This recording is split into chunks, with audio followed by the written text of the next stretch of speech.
The 19th Olympics, held in Mexico City in October 1968, had many firsts to its credit. It was the first Olympics to be held in Latin America or any Spanish-speaking country. The Olympic torch for the first time reached Latin America.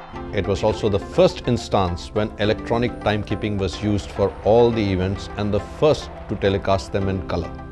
George Foreman, the legendary boxer, won his heavyweight title and gold medal here, as did fellow African-American athlete Tommie Smith, who posed with the iconic Black Power salute to herald the civil rights struggle. However, amongst the many US gold medalists, a 21-year-old student, Richard Fosbury, not only broke the world record in high jump but also altered the game forever. Before 1968, the default method of attempting the high jump was the straddle technique, in which the athlete ran towards the bar and powered his jump using one leg while leading with the other, much like we would clear a small hedge or a wall. This favored burly, muscular builds like Valery Brumel of the Soviet Union, who held the record until 1964. Fosbury turned that strategy head over heels, literally. At the age of 16, he started experimenting with a new technique in which the jumper would lope to the bar in an angular run-up and lead with his head instead of his legs, clearing the head, shoulder, torso and lastly the legs. And unlike a jump, this was literally a flop over the bar. Predictably, this new technique was rubbished by many status quoists, including Fosbury's own school coach. But the results started speaking for themselves as he continued to win in US tournaments with his unconventional style right into the selection trials for the 1968 Olympics. In Mexico City, not only did he break the world record and bag the gold medal, he also changed the game forever. Between 1972 and 2000, the Fosbury flop was used by 34 of the 36 medalists, making it a true game changer.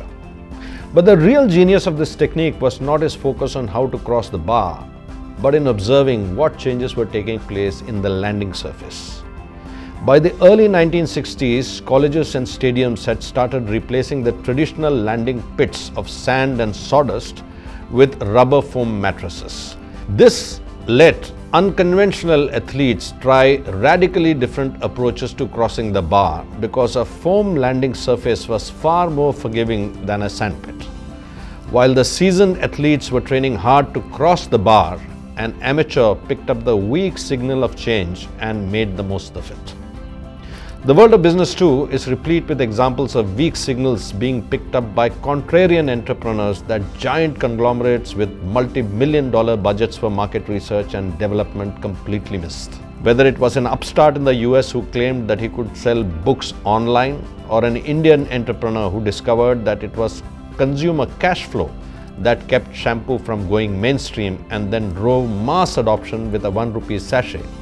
These weak signals are often lost on a large organization's market radar. That is why dominant players in the fields like selling of books or selling of shampoos did not capture the ideas that proved transformative.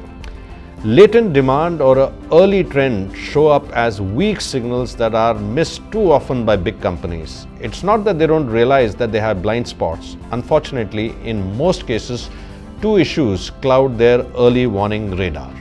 One is mindset related and the other is structural.